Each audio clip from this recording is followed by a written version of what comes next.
Halo, Assalamualaikum warahmatullahi wabarakatuh. Izinkan saya Asrul Sani Abu menemani Anda dalam perjalanan menuju acara pertemuan Saudagar Bugis Makassar yang digagas Bapak Yusuf Kalla. Semoga memberi inspirasi dan bermanfaat bagi kita semua. Ayo ke sana. Salam. Kita jemput dulu Ibu. Ada Ibu?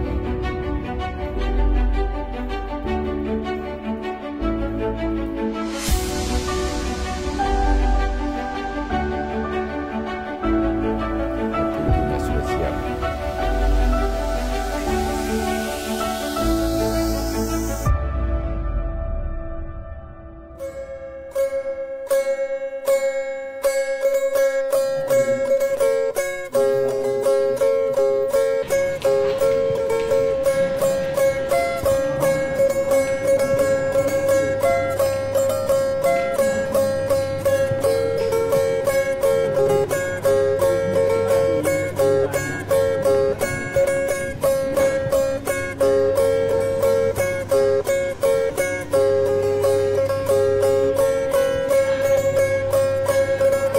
Bagaimana pengunjungnya? Bagus?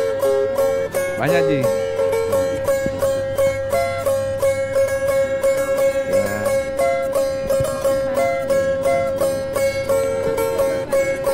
Ya, ya.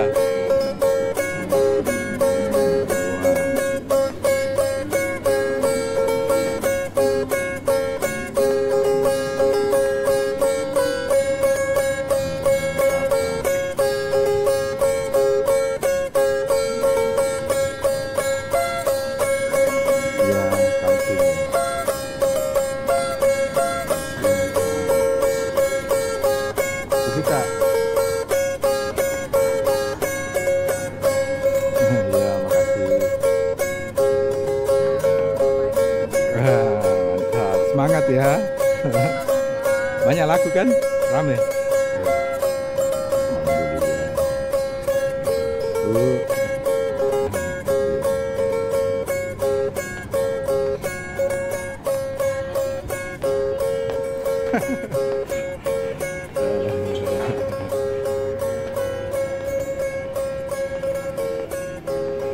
Kopi ya luhur.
Juga karena masih pangkal lebaran Syawal, saya ingin menyampaikan selamat Idul Fitri minal aidin wal faizin Flyer mati.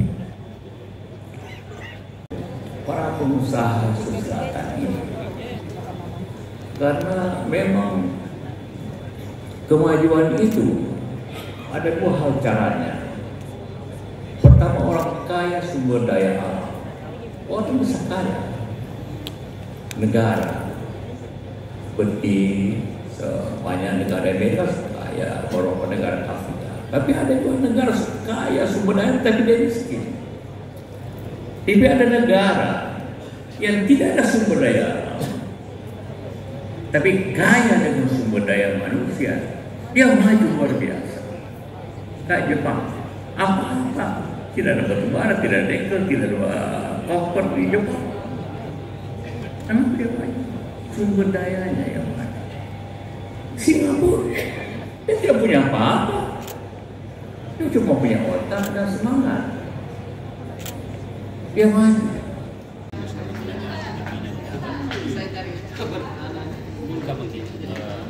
Gimana peserta PSBB di setiap tahun ini ada kontribusi kembali kampung ini. Dari mana kenapa? Dari mana contoh? Sulawesi Selatan. Kenapa kita ini orang Sulawesi Selatan selalu digambarkan tukang marah, babi, babi hantam, babi tikam. Padahal kita ini orang Islam, Pak, paling lembut. Rahmatan lil alamin, rahmat bagi alam. Meskipun kita orang Bugis Makassar, kadang-kala mulutnya bukan kasar, tapi transparan. Ini orang-orang biasa orang Bugis, dia bilang orang Bugis kasar. Saya bilang tidak, bos, orang Bugis itu transparan dan sportif. Mana buktinya? Bapak coba lihat di warung makan, tidak ada warung makan orang Sulawesi Selatan di belakang dapurnya, di depan semua, Pak. Coto, kondro, saudara, pandu basah, ikan bakar, di depan semua. Tidak ada sembunyi-sembunyi, kita kok ada nasi, ini orang Bugis, Pak. Iya, dan dia ngomong itu, Pak, tidak berbasa-basi, belok-belok. Makanya saya kemana-mana ceramah selalu MC-nya buka pantun, dan saya disuruh berpantun. Saya bilang kami orang Bugis Makassar tidak kenal budaya itu pantun. Kalau orang Melayu mau melamar, aku melihat ada bunga di taman. Aku melihat bunga itu siap dipanen. Kalau saya orang Bugis tidak, dan saja besar anak kita, sekarang anak orang. Bukan kami kasar, tapi kami transparan, Pak. Taruh ada, taruh tahu. Mau lihat, Pak, orang Bugis kalau ditanya mana rumahnya ada Sakati, apa namanya? Itu. Nanti orang Jati kasar, tidak. Ada lihat di mana rumahnya? Oh tidak, ini jengkol namanya, bos. Ini pelunjuk, ini pakai pelunjuk. Dan coba lihat orang Bugis kalau nasuki makan, Bugis Makassar, tarik kaki, masuki, tak buka semua tangan, tak, tidak tertutup. Tapi ada orang lain, monggo, 4 tertutup, 1 terbuka. Dia orang Bugis, bos. Maka kita transparan. Gue yang sempat tidur di Yoku, Barongko. Dia itu Barongko, Barakku atau Lodoko. Apa maknanya? Dia itu Barongko. Di dalamnya pisang, pembungkusnya pisang. Ada orang pembungkus di dalam pisang, dalamnya ikan. Kita Pak Barongko, Pak. Ya, nah itu Bapak saudara-saudara sekalian. Maka selalu saya bilang, kami orang Bugis mulut tidak romantis memang, tapi keromantisan kita dan tingkah laku dan perbuatan. Nah, tidak ada bapak nyecek bilang sama mama nyecek, alah saya nggak langsung stres istriku dan balik-balik kok. Tapi di mana romantisnya lelaki Bugis? Tolong carikan saya orang dalam satu rumah tangga, suaminya dulu haji baru istrinya. Tidak, istrinya dulu pergi haji baru suaminya. Kalau dia pergi merantau umumnya, dia tidak bawa istrinya. Dia dulu merintis di Kalimantan, nanti punya rumah, baru dijemput secara terhormat istrinya. Dan perempuan Bugis tahan ditinggal bertahun-tahun dan tidak ada budaya segitu. Tidak ada itu. Cuma laki-laki Bugis biasanya jatuh salah paham dulu. Bukan selingkuh, kawin lagi. Bukan selingkuh. Maka kami orang Bugis itu tidak ada namanya selingkuh, tapi apa? Poligami. Kalau perlu sembunyi-sembunyi. Kau berani kok. Bagaimana kau mau poligami sendiri dia pegang remote dan bisa mau pembeli? Ini canda saja, canda ya. Nah, menyambungkan persaudaraan dengan cara pertama memaafkan. Bagaimana kita mau memaafkan orang lain? Nah, suami tak saja yang salah kita tidak bisa maafkan. Berapa banyak rumah tangga bertahun-tahun, berpuluh tahun membina keluarganya hanya karena suaminya mendapat WhatsApp salah kiri, berdendam nih. Namanya kita Pak, apalagi saya kasihan pagi sini dapat WhatsApp salah kiri. Nah bilang istriku, kenapa kau tiba-tiba kayaknya enak tuh dirasa dulu. Ini namanya spasi toh. Spasi namanya spasi santai saja. Tidak juga kita mengetik satu halaman. Ya, saya ada ibu-ibu curhat. Ini rumusnya Pak, kalau ibu-ibu curhat, jadi ngomong, dengar. Kalau istri tak ngomong di rumah, jangan makin ngomong, diam saja. Karena makin bicara makin lawan. Lawannya, karena dengan lawan itu dia bisa menang. Tidak mungkin bisa menang kalau tidak ada lawan. Sudah, tidak ada lagi. Yang kedua, penyebab datangnya permusuhan dan pecah belah, sakwa sangka. Terjadi unjuk rasa di negeri Jasmania. Kenapa? Ada sakwa sangka. Tangan berkata, mulai hari ini saya tidak mau menyuap. Kenapa? Setengah mati ku nyuap ke mulut. Kenapa perut kenyang? Nabi bilang tahu, mulut ini cocok kok. Saya setengah mati mengunyah. Kenapa perut kenyang? Nabi bilang mata, cocok kok. Saya setengah mati cari mana lombok mana manis. Kenapa perut kenyang? Nabi bilang kaki, cocok. Saya setengah mati melangkah cari. Kenapa perut kenyang? Nah dia tidak bekerja. Kita bekerja. Kenapa perut kenyang? Perut kenyang sendiri. Hari ini rapat darurat. Memutuskan mulai hari ini mogok makan. Kenapa? Perut kenyang sendiri padahal dia tidak bekerja. Pagi tangan tidak mau menyuap, mulut tidak mau mengunyah, mata tidak mau mencari, kaki tidak mau melangkah. Pagi masih tahan, sore mulai lemas, malam makin lemas, besok makin lemas, besok sorenya makin lemas. Akhirnya biar matanya susah kena buka, dapat darurat lagi. Betul tawa tangan menyuap, betul kaki melangkah, betul mulut mengunyah, betul mata mencari, betul perut kenyang. Tapi dia tidak kenyang sendiri. Dia kenyang hanya sesaat. Setelah itu dia bagi-bagi ke seluruh tubuh sehingga kita bisa bekerja dengan baik. Mulai hari ini mogok berhenti. Kenapa? Merugikan diri sendiri. Begitu mestinya kita Bugis Makassar. Kita dapat terwujud terlaksananya pertemuan saudagar Bugis Makassar 24 tahun 2020. Dan atas nama panitia, para hadirin para undangan mendapatkan ada hal-hal yang dianggap kurang.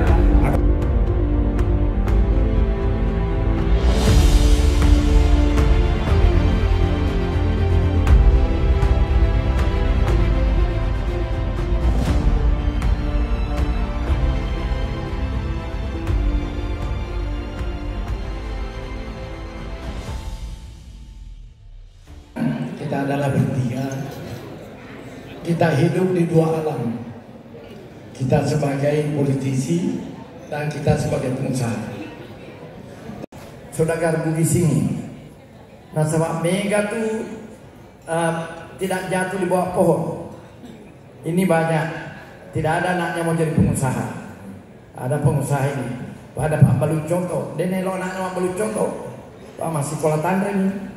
Padahal ini bisnis yang luar biasa. Ini kuliner. Barangkali tidak ada orang Bugis tidak suka coto. Bahkan di negeri orang pun kita pergi kalau ada penjual coto kita makan coto. Nah, oleh karena itu saya harapkan, saya bilang sama panitia supaya usaha-usaha seperti ini harus dilakukan. Memang seperti saya dan Pak JK juga kita sudah mundur dari pertaruhan, percaturan namanya bisnis. Tapi kita sudah serahkan ke generasi. Pak JK itu sudah generasi ketiga, saya generasi kedua. Dan apa anak-anak bilang, Bapak jangan menandatangani apa-apa. Karena kalau Bapak tanda tangan, akhirnya anak-anak bayar salah lagi. Bayar. Hebatnya anak-anak sekarang berani mengembatasi ruang geraknya orang tuanya. Oleh karena itu saya bilang, jadi dan dia membuatkan ruangan apa yang dia bikinkan. Bapak nikmati saja pantainya, nikmati pelunya, nikmati kebunnya. Jadi apa, bayangi waktu kecil saya anak petani, kemudian besar disuruh bertani lagi oleh anak. Nah, itu resikonya kasih sekolah anak-anak di luar negeri. Pelek batan resiko anak, pelek macai ini dapat rasa. Tetapi apa itu kita meraih kebanggaan dengan anak.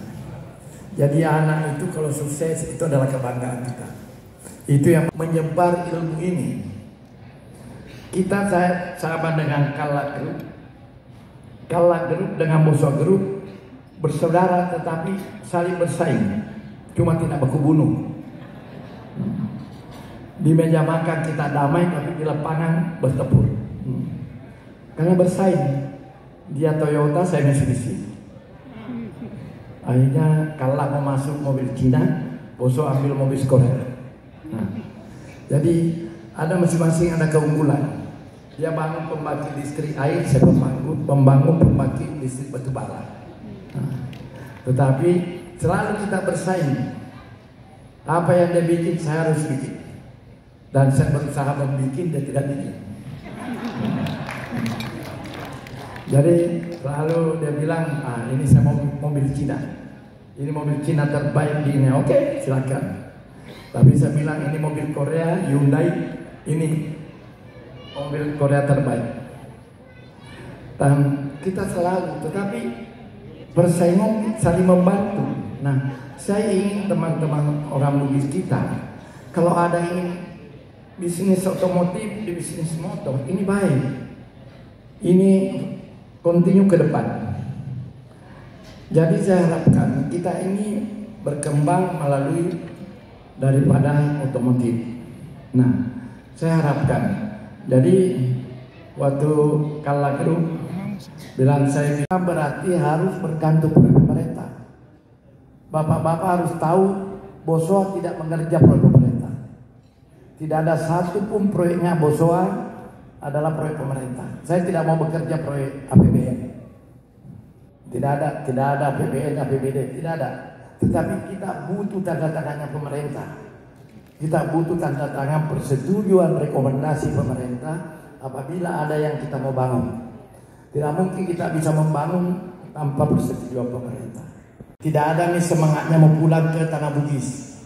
Nah, jadi ya itu yang penting supaya pertemuan saudagar Bugis ini adalah membawa generasi darah Bugis untuk kembali ke leluhurnya supaya dia menguasai. Nah, inilah harapan saya kepada kita semuanya bahwa inti daripada pertemuan saudagar Bugis adalah Masjid Siruntuh-runtuh pada ini dari Saban sampai Merauke. Itulah sebabnya saya bilang ini beliau dari Gorontalo ini apa ilmunya supaya dia mungkin sempo kita di provinsi lain bisa dapat. Nah itu. Ini beliau punya hotel di Jakarta, punya di Makassar. Dan itu yang kita harus sebarkan ilmu itu. Karena kita juga nggak mungkin. Boswa juga tidak sanggup seluruh provinsi. Kita terbatas dan terbatas sumber daya manusia juga. Oleh karena itu, mari kita yang ada di Papua kita kasih ilmu di Papua. Bagaimana orang Papua bisa menonjol. Yang kemudian di anak-anak kita ini supaya dididik kerja keras. Artinya, nah ini yang persoalan. Ini anak-anak kita ini kalau tidak disaling baku kenal terputus nanti ini. Hanya sampai pada kita hari ini. Anak-anak muda belum tentu lo season. Nah ini yang saya mau bikinkan supaya tugas KKSS ke depan bagaimana membangun generasi muda ke depan. Mengatasi masalah pangan dan perubahan iklim menuju lumbung pangan dunia. Next. Ya, Bapak Ibu semua yang kami banggakan, hormati, salah satu persoalan dan tantangan dunia global sekarang adalah mengenai kerawanan pangan dunia. Jadi bukan hanya terjadi di Indonesia, dan ini tentu menjadi tantangan buat kita semua, khususnya di negara kita. Data di atas menunjukkan bahwa saat ini banyak sekali negara yang sudah mengalami kelaparan, terancam kelaparan, termasuk kita dalam posisi rawan pangan. Oleh karena itu perlu ada beberapa hal yang perlu kita kembangkan, terutama bagaimana memastikan stok beras dalam negeri itu cukup, ya. Karena beberapa produsen beras juga saat ini juga menahan berasnya untuk melakukan impor ke negara kita. Oleh karena itu kita harus memperkuat pangan di dalam negeri kita. Next.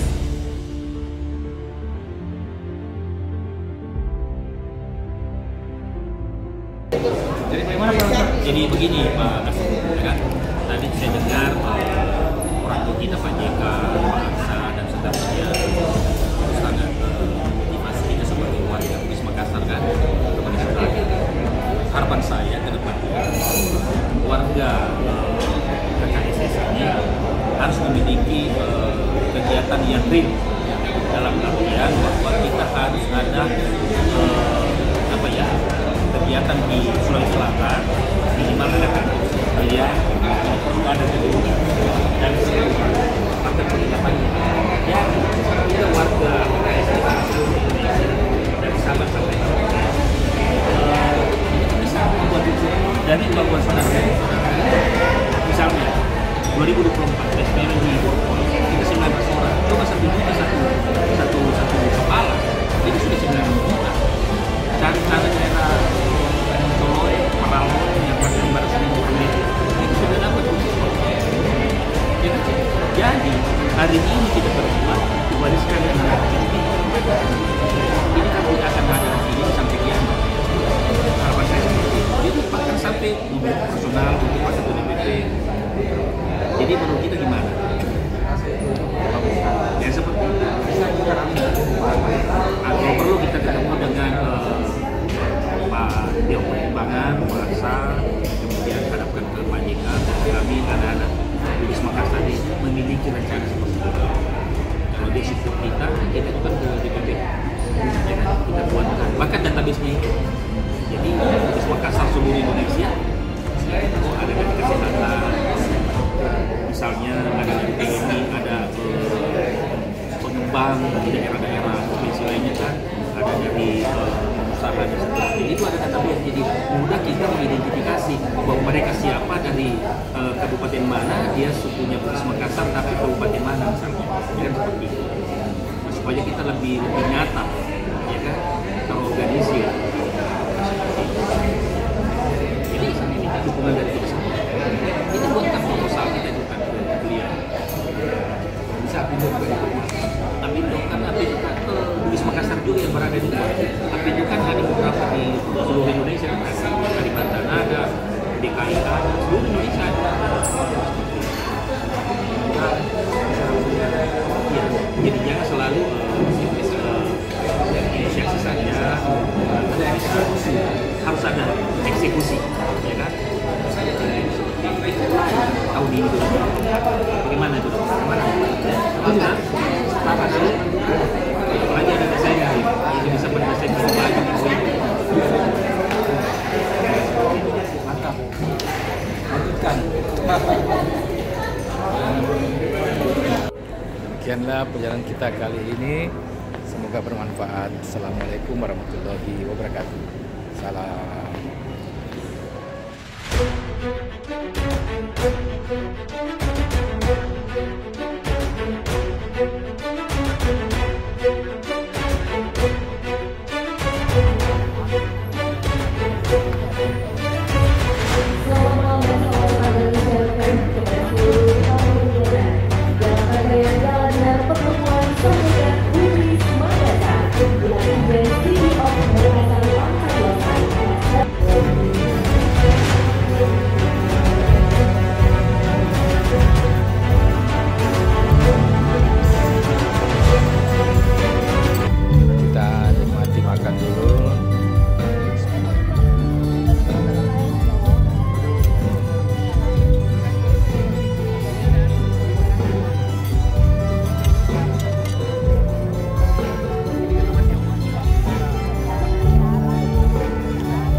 berapa tadi dari PowerPoint?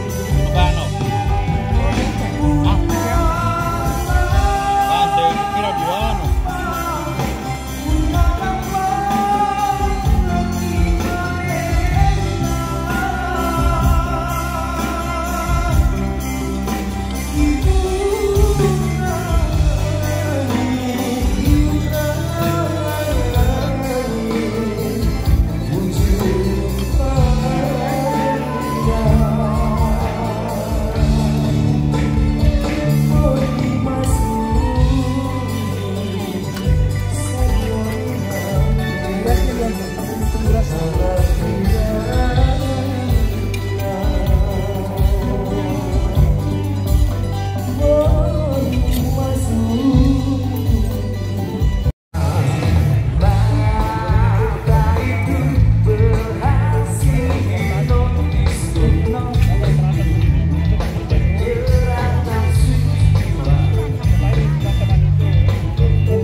Penjabat Gubernur Sulawesi Selatan atau yang dalam kesempatan malam hari ini diwakili oleh staf ahli Gubernur bidang pemerintahan dan hukum Bapak Dr. Andi Mamatoga MBA MH JTAS. Selamat malam kepada yang kami hormati anggota Dewan Perwakilan Daerah Republik Indonesia yang sempat hadir pada acara yang sangat spesial di malam ini. Yang sama kami hormati Ketua Umum DPD Hubungan Keluarga Sulawesi Selatan, Bapak Haji Mulis Patangga SH MKN. Yang kami hormati para anggota Forkopimda ini, kita bersama berkumpul dengan begitu banyaknya rasa rindu dari seluruh anggota keluarga besar Kerukunan. Saya hormati. Jadi kalau asrama Bugis Makassar itu PJ Sekretaris Daerah Kota Makassar, para asisten.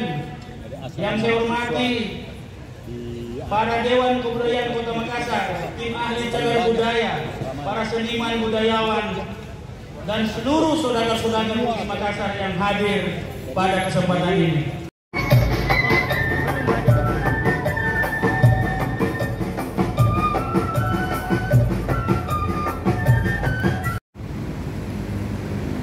dadah. Sampai jumpa. Terima kasih.